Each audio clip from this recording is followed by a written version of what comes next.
kiddos of class 8.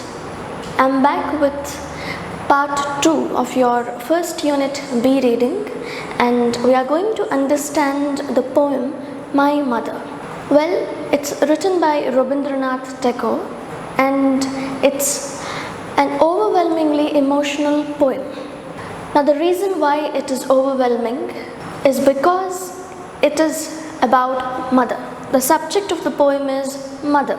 So here the poet Rabindranath Tagore has depicted the emotions of a child who had lost his mother during his early childhood. And he expresses the child's inability to recollect the physical appearance of his mother. Here the child is none other than poet himself. The child is none other than Rabindranath Tagore himself. If you remember, I told you that he lost his mother quite early. He lost her during his early childhood. So this poem is nostalgic one. The poet is lost in the nostalgia. Do you know what is nostalgia? Well, nostalgia is an abstract noun.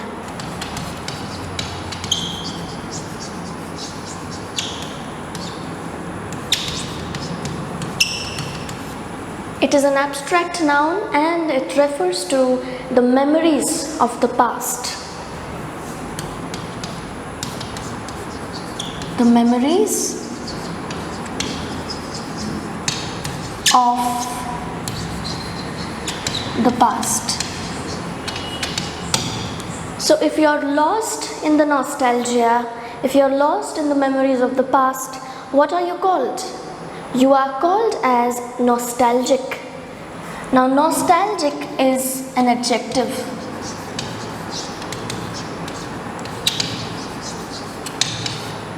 So the poet Rabindranath Tagore has written this poem in a nostalgic way. He lost in his childhood memories because of the fact that he lost his mother quite early. He is unable to recollect what she looked like, or he doesn't remember any specific details associated with her physical appearance. However, there are certain descriptions he uses in order to associate with her. There are certain things which remind him of his mother. They are various imageries used in this poem. Do you know what is an imagery? Imagery is used by most of the poets. It refers to any description that triggers up your senses. If a description triggers up or sparks up any of your 5 senses or all of your senses, then it is said to be imagery. Let's take an example. Let's say that you went to a park and you see a mother and a child. Now that is a visual imagery. When you see a mother and her child, you immediately go back to the flashback. You go back to the nostalgia. You become nostalgic and you think about you and your mother. You recollect how she looked, what she used to do with you, etc. So imagery need not necessarily be a visual description. It might be any description. It might be auditory, it might be related to a scent, taste. Let's take this example of fragrance. Let's say you have this unique fragrance which you used to use in your childhood. So when you smell that fragrance, it immediately takes back to your flashback. So here that scent is acting as the imagery. Similarly, the poet has used various such imageries which remind him of his mother. So there are 3 stanzas in this poem, and it's not a very large one. Each stanza starts with the line, "I cannot remember my mother," because he lost her quite early. He cannot remember her. But there are various things which remind him of her. So let's read the poem and understand about the various imageries used by the poet Rabindranath Tagore. So, shall we? Yeah. I cannot remember my mother. Only sometime in the midst of my play, a tune seems to hover over my playthings. The tune of some song that she used to hum while rocking my cradle. Now the poet starts with the line, I cannot remember my mother. But when does he able to recollect her? What is the situation? Well, only sometime in the midst of my play, only sometime in the middle of his play. When he sees his playthings, here the playthings are visual imagery used by the poet. So when he sees them, he is immediately reminded of a tune. Probably his mother used to sing for him while rocking his cradle. Probably the tune may have sung by his mother as a lullaby in order to make Tagore sleep during his childhood. So here the imageries used are the playthings, which is a visual imagery, and then the tune is also one imagery because it is sparking up or triggering up the sense of hearing.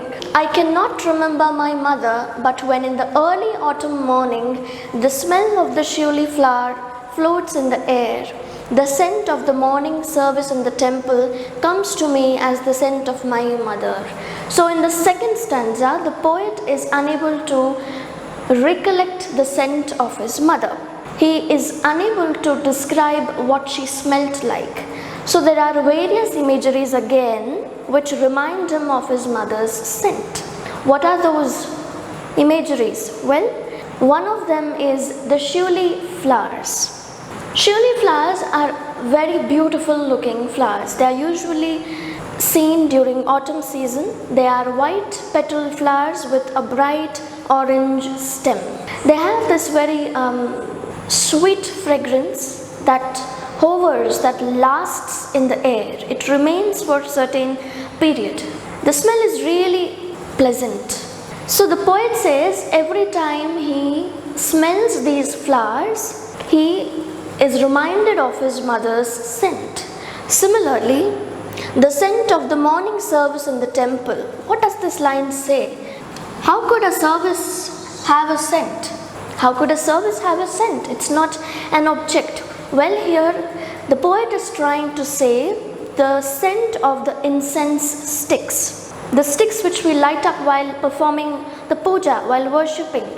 They also give us this amazing fragrance. So when he smells the fragrance of the incense sticks coming from the temple, he is reminded of his mother's scent. Probably his mother may have worn shiuli flowers in her hair, or she may have plucked them to offer in the worship, or she may have used the incense sticks to offer in the temple. So all of these scents are taken as imagery, and he has used it to associate with his mother's scent. So let's move on to the third stanza.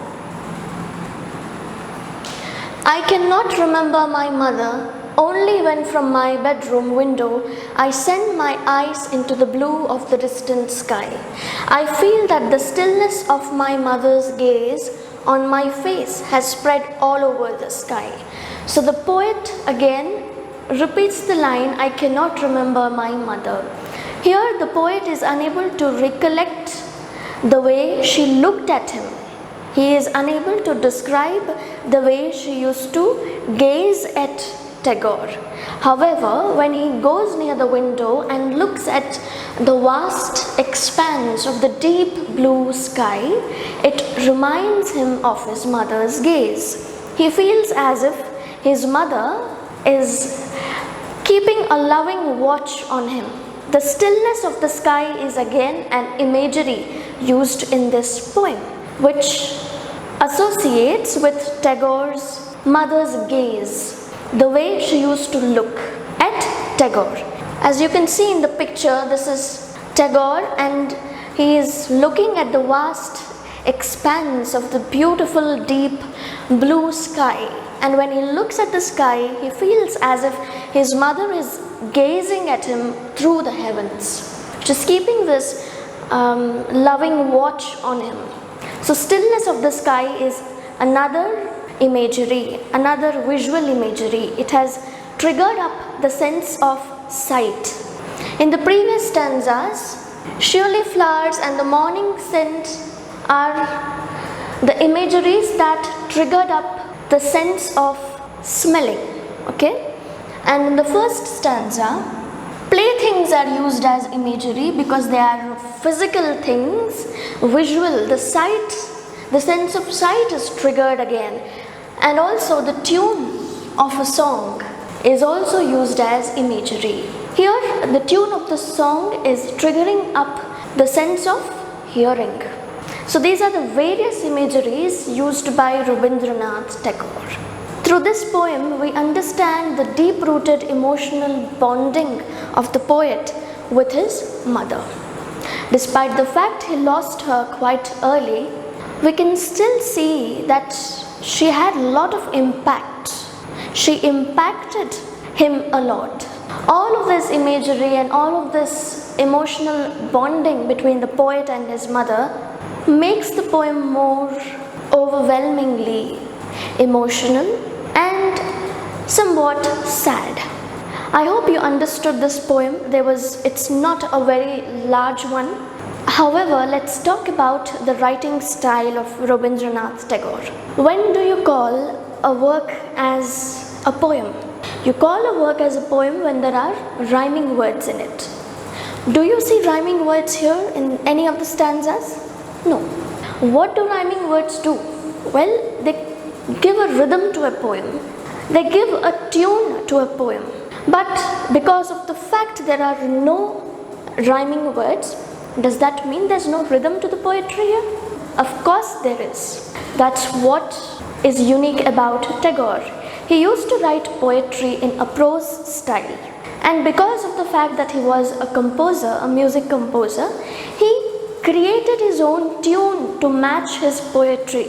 He created his own rhythm that would go with his poetry.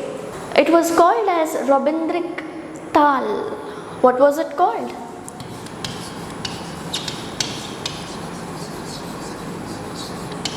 Rabindrik Tal, or Tal refers to tune. If we translate in English, it becomes Rabindrik tune. Okay? This unique tune of his makes his poetry magical as well as musical. However, most of his work was limited to Bengal. It did not receive appreciation beyond or outside of Bengal. It was still confined to Bengal itself. He did not receive what he deserved, or we can say he deserved more than what he received. However, despite everything, he still remains the pride of India, and he still will be so. On that note, I'd like to end this poem right here. I hope you understood meaning of this poem, and I hope you understood the writing style of Tagore and the various imageries used by him in this poetry. We shall meet in the next video with some other topic. Until then, goodbye and take care.